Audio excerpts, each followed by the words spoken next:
Share করছি আমার আম্মুর হাতের গরুর কালা ভুনা রেসিপি। প্রথমেই লাগবে 1 কেজি গরুর মাংস। এইবার একটা প্যানে সব গরুর মাংসগুলো দিয়ে দিচ্ছে। প্রথমেই মাংসগুলোকে সব ধরনের ইনগ্রিডিয়েন্টস দিয়ে ভালোভাবে মাখিয়ে নেবে। এখন এর মধ্যে দিয়ে দিচ্ছে পেঁয়াজ কুচি।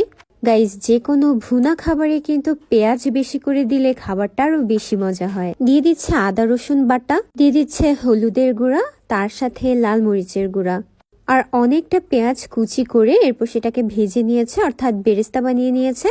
এখন সেটা দিয়ে দিচ্ছে। বেরেস্তার জন্য কিন্তু কালা ভুনায় একটা অন্যরকম ফ্লেভার আসে। এখন এর মধ্যে দিচ্ছে ধনিয়া গুঁড়া। এখন এর মধ্যে কিছু মশলা অ্যাড করতে হবে। ফার্স্টেই লাগছে গোলমরিচের গুঁড়া, লবঙ্গ, এলাচ, দারুচিনি, তেজপাতা, ভাজা জিরার গুঁড়া, জয়ত্রী এবং জয়ফল গুঁড়া। এই সবগুলো মাংসের মধ্যে দিয়ে দিতে হবে। এর সাথে লাগবে রাঁধুনি রেডিমিক্স কালা ভুনা মশলা। এই মশলাটা দিলে কিন্তু আপনি যেভাবেই রান্না করেন না কেন কালা ভুনার একটু ফ্লেভার আসবেই আসবে। এর মধ্যে 2টা প্যাকেট থাকবে এবং 2টা প্যাকেটে 2 ধরনের মশলা থাকবে, 2টাই এখানে ইউজ করতে হবে।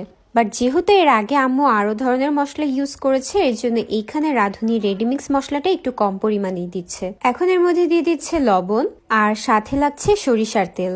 অবশ্যই ট্রাই করবেন এই কালা ভুনা রেসিপিটা করার সময় সরিষার তেল দিতে। সরিষার তেল না দিলে কিন্তু আপনারা অথেন্টিক কালা ভুনার স্বাদটা পাবেন না। এবার সবকিছু খুব ভালোভাবে মাখিয়ে নিতে হবে, প্রত্যেকটা মশলা যেন খুব ভালোভাবে মিশে যায়। আমি ক্লেম করছি না যে এটা অথেন্টিক কালা ভুনার রেসিপি, বাট এইভাবে আপনারা বাসায় ট্রাই করে দেখতে পারেন, আপনাদের কাছে অনেক ভালো লাগবে। এইবার এই প্যানটা ধরে চুলায় বসিয়ে দিতে হবে, আর এর সাথে একটু টমেটো সসও অ্যাড করে দিতে হবে।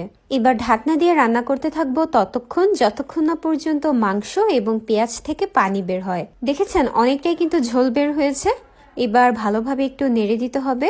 ঢাকনা খুলে মাঝে মাঝে নেড়ে দিতে হবে যাতে করে নিচে লেগে না যায়।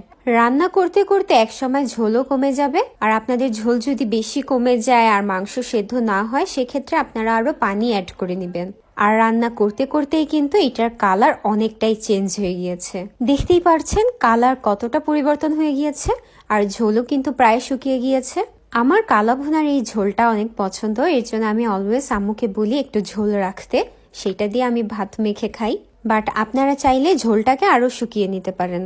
এবার অন্য একটা প্যানে দিতে হবে সরিষার তেল। এর মধ্যে দিয়ে দিচ্ছে শুকনা মরিচ কিছুক্ষণ ভেজে এর মধ্যে দিয়ে দিচ্ছে রসুন কুচি এবং তার সাথে পেঁয়াজ কুচি।